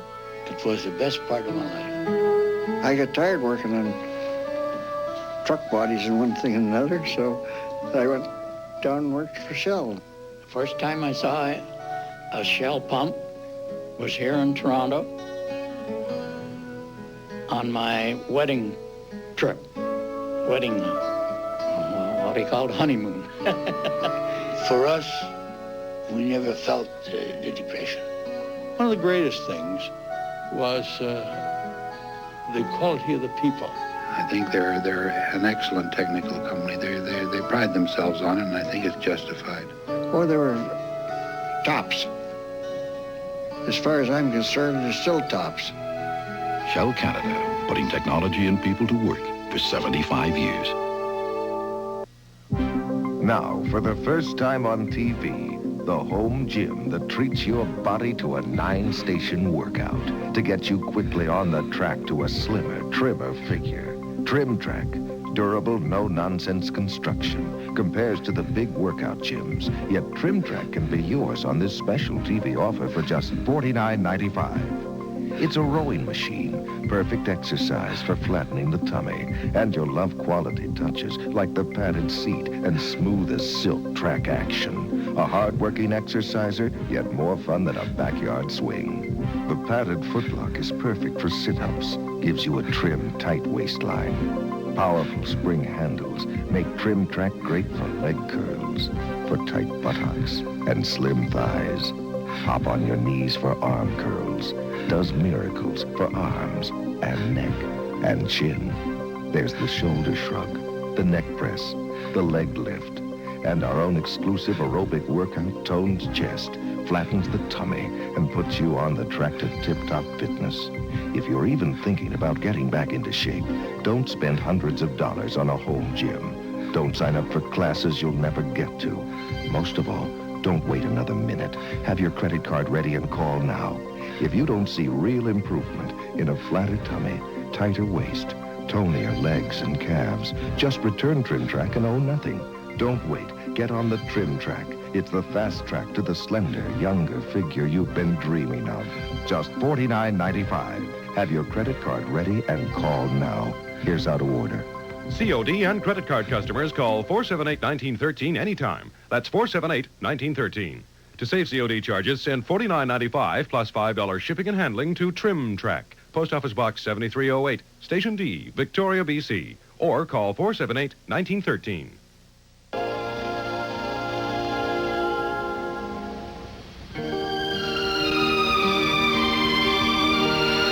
Do you really have to go? I'm a woman who's traveled in time, but I want my original body back, and to get it. Have to go to Pluto, is that it? Well, I'll be waiting for you.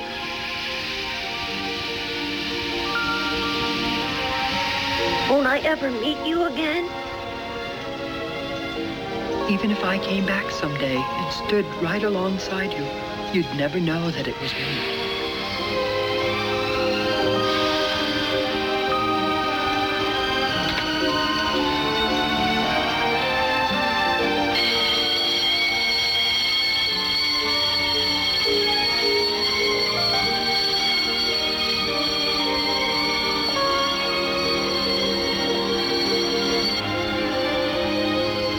I'll be living only in your memory, just a dream you once had in your youth.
On the CHEC Television Late Movie, you have been watching Galaxy Express.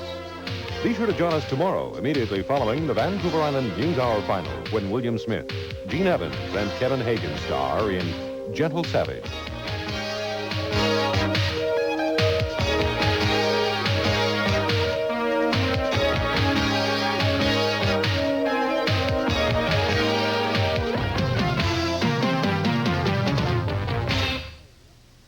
Come on over. CHEC 6 first.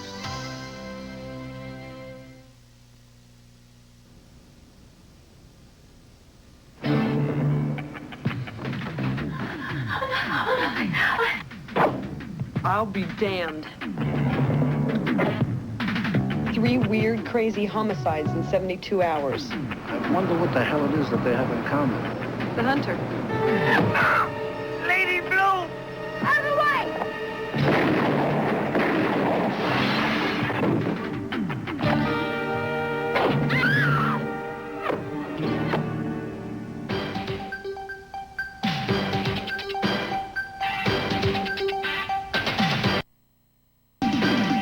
Left the lights behind, they're still on your mind.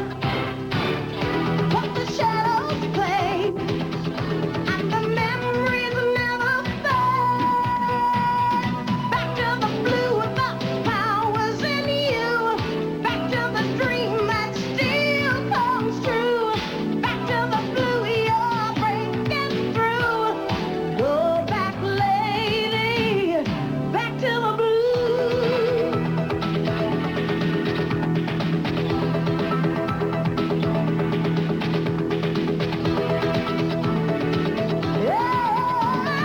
Back to the blue, the powers in you. Back to the dream that still comes true. Back to the blue, you're breaking through. Go back, lady. Back to the blue. Wendy Campbell, businesswoman, condition, headache. Well, it really is painful. It just sort of sits there and throbs. Have you tried Tylenol? No, I haven't. I don't know that Tylenol would work as well as my regular pain reliever. Clinical studies prove Tylenol has the strength to deliver really effective relief, yet it won't upset your stomach. How do you feel? The pain is gone, the throbbing's gone. I have to try things. I'm that type of a person. I have to try it to believe it. I'm convinced I'll be a Tylenol user. Tylenol, pain relief worth staying with. I've got a confession to make. I've always loved the freshness of Tic Tac. But when mint sweetened without sugar came along, I figured I'd give up some of that freshness to get fewer calories. Know what? I was wrong. Tic Tacs give me the freshness I love with 1.5 calories each. 5 Tic Tacs have no more calories than 1 mint sweetened without sugar. So I'm staying with Tic Tac. I don't have to give up taste or freshness. Tic Tac, the 1.5 calorie breath mint. Your gentle face is my sunshine. Your growing world fills my life in little ways. You make my days.